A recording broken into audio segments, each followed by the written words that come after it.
Brian Hennerman, 21 years old, resident of Southern Texas. I'm sorry, ma'am, but I really don't understand why I'm here. You know what you did, Mr. Hennerman. I do? Tell me about Delivery Disaster. The movie? I mean, it wasn't very good. That's not what your review said, but we'll come back to that. Tell me where you got the movie from. Movie night with a K, not an N, not night like nighttime, but Who contacted you? Who told you to review that film? no one. I just did it because it looked obscure. I didn't even like the movie. I shouldn't have given it such a high score, but reviewing obscure films makes you look smart, and I thought if I looked smart, I would get listeners. My podcast would take off, and I could move out of my parents' basement, and maybe even go to college and get a film degree like I've always wanted to. I swear. I swear, I swear, I swear.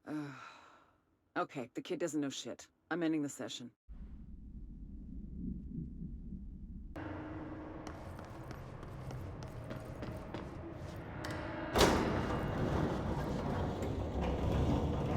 Ma'am, what are you doing in investigations? Jesus, don't scare me like that, Langston. If you're talking right now, I can't hear you. It's a one-way system. Try to find an intercom. Langston, it's me, Jesse. I know. I can see you on the monitors. The cameras in there haven't worked since we sealed that sector off a couple years back. Let me guess. You sealed it because of the monster guy. Wait, did you see Dr. Hartman? Jesus, I really wish you hadn't opened that fire break. Okay, listen, you need to find Hartman and kill him before he gets out into the Bureau.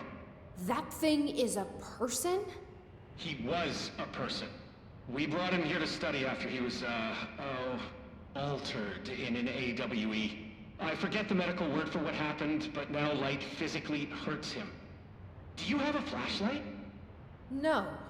A lantern? Headlamp?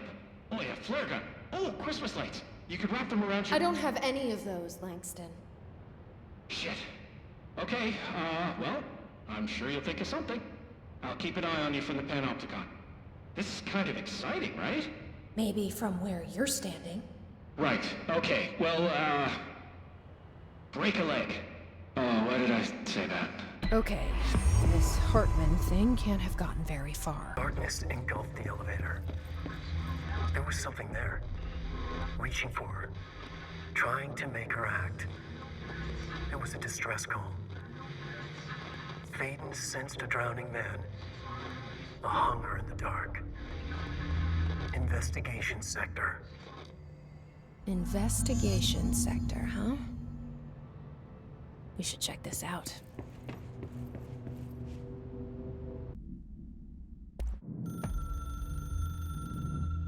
Darkness engulfed the elevator. There was something there. A presence. Jesse Faden could hear it. A call. It was faint, reaching for her from a dark place. Faden was sensitive to visitations. She had them all the time. From her guiding star and the previous director. She was the perfect receiver. As if she'd been made for this. Faden paused to feel it.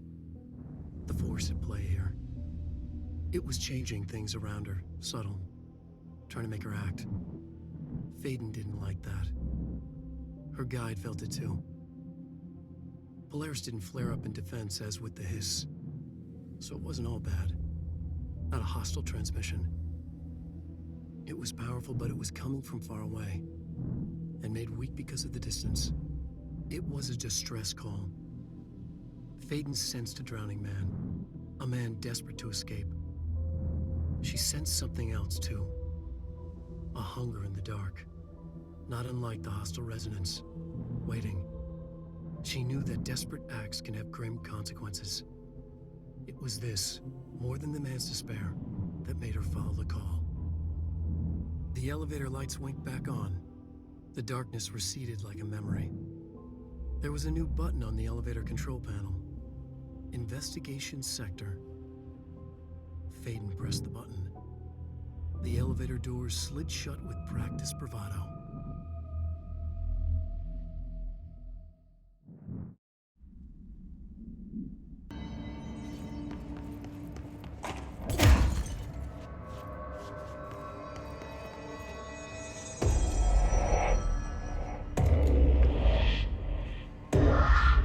we know each other? This feels familiar. I can't seem to... I've forgotten it. I'm sorry. My name is Alan Wake.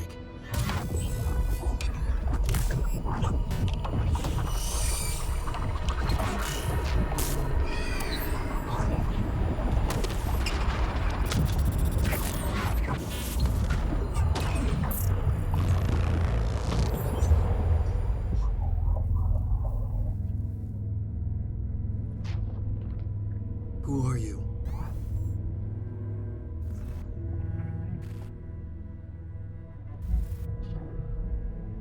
Who are you?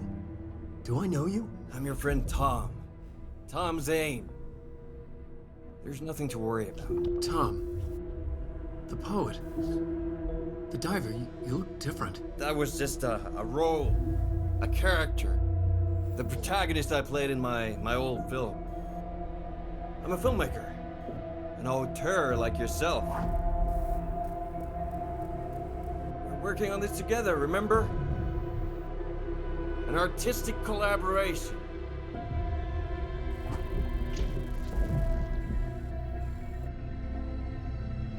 You need a drink.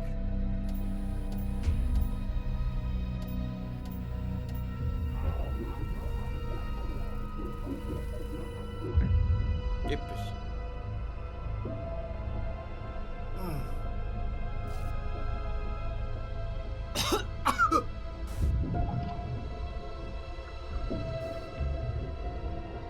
Endless darkness. Nothing holds still. But we're very close now. You've been writing. You found a way to escape. It'll work this time. Riding. You found a way! No. I don't... Wait. There's something. It's my double. He's out there. I've seen it. Yeah. Nothing to worry about. I'm dealing with it. It's fine, my friend. Let me handle him. You've met him?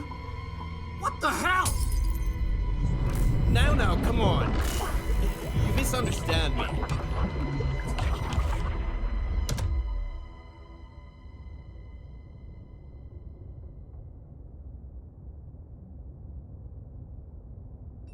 That was Alan Wake, the writer who went missing in that AWE case I read about. What's he doing here? And Thomas Zane was with him. The poet. No, wait. He was a filmmaker. I always remember that wrong.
Dr. Emil Hartman, devoured by hungry darkness, became the thing that had been Hartman. Broke loose, killed everyone it could, lurking, roaming, waiting.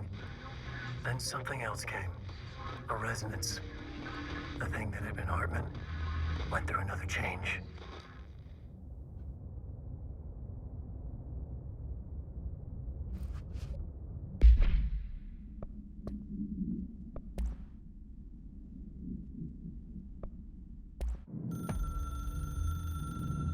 Dr. Emil Hartman was desperate. The Federal Bureau of Control had stolen his life's work. This was his last chance, his final experiment, what he'd been too scared to do before. Hartman dove into the lake, was taken, devoured by hungry darkness, became the thing that had been Hartman. Only an echo of him remained, fragmented impulses on autoplay, violent, bloodthirsty darkness in the driver's seat. Emerging from the lake, the thing was captured by the FBC, brought in, contained, studied. The thing broke loose, killed everyone it could. The FBC fell back and sealed the sector. The thing was alone in the dark, lurking, roaming, waiting. Then something else came. Not darkness, but similar enough. A sound. A resonance. It shouldn't be a surprise. If there's one, why not another? The darkness inside the thing could have been immune, could have resisted, fought, could have been passed by, passed through with no effect. But it didn't, and it wasn't. Maybe it had grown weaker over time, not aged. It was timeless, but weaker with no link to its source. A metamorphosis followed. The thing that had been Hartman went through another change.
The third thing.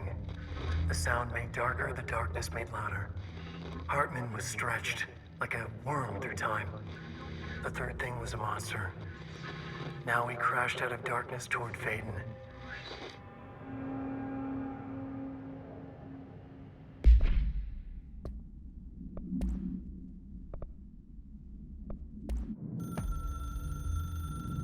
The resonance carves its way through the thing that had been Hartman, vibrating, remolding.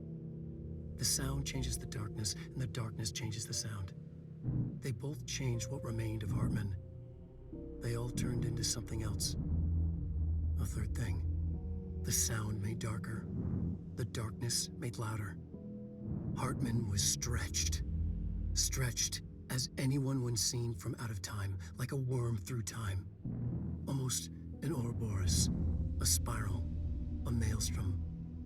The gravity well of a black hole, twisting inward, tightening, taking you deeper and deeper to the bottom, the heart, and through to the other side. The third thing said, when you hear this, you will know you're a new you. He said, we build you till nothing remains. He said, under the conceptual reality, behind this reality, you must want these waves to drag you away. He said, baby, baby, baby, yeah, orange peel. The third thing was a monster. He'd tear apart any ordinary person crossing his path. Now he crashed out of darkness toward Faden. There was nothing ordinary about Faden.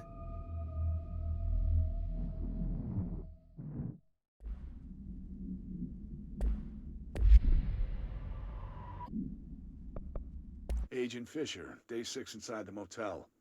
Utilized surveillance methods are as follows. Fiber optic cameras slid under the individual room doors. Motion detectors in the lobby area. Tripwire, triggering a flash camera across the main entrance. Even fingerprint powder on the front desk. Results are varying at best. But mostly just inconclusive and unusable. The footage is corrupted. Sometimes even the equipment is damaged. I don't know how, exactly. I think this place is making fun of me. That's the only explanation. I can hear them laughing and screaming behind the closed doors. I can hear the call bell go and ding multiple times a day, but when I look, there's no one there. I know I'm supposed to stay out of sight, but I've seen the doors closing just before I can catch even a glimpse of anyone or anything. They're messing with me, whoever they are. I think... Wait, shh. There's something. I gotta get this. Gotta get the cable out. Come on, you fiber optic fuck, cooperate. Okay, there we go.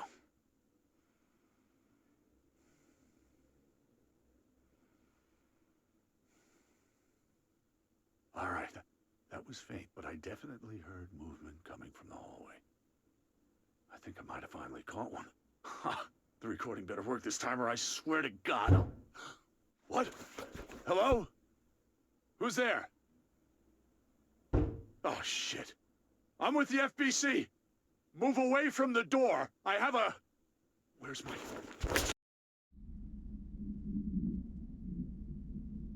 My understanding of the darkness is fragmented, incomplete. This abyss, this void, it very much does not wish to be understood.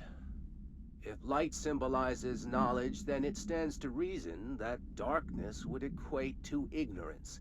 By its very nature, it abhors comprehension. Of course, my own nature drives me to comprehend all.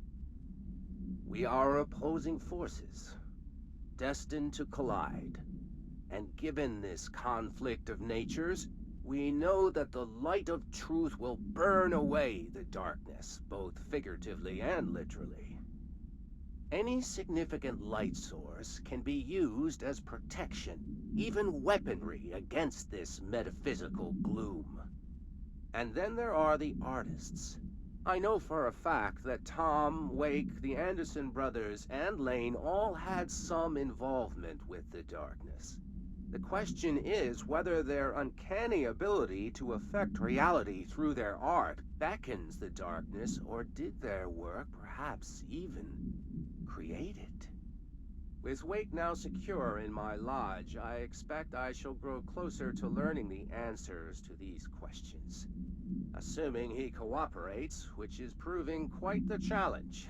Well, perseverance is the foundation of knowledge. Speaking of, I must be off on my rounds.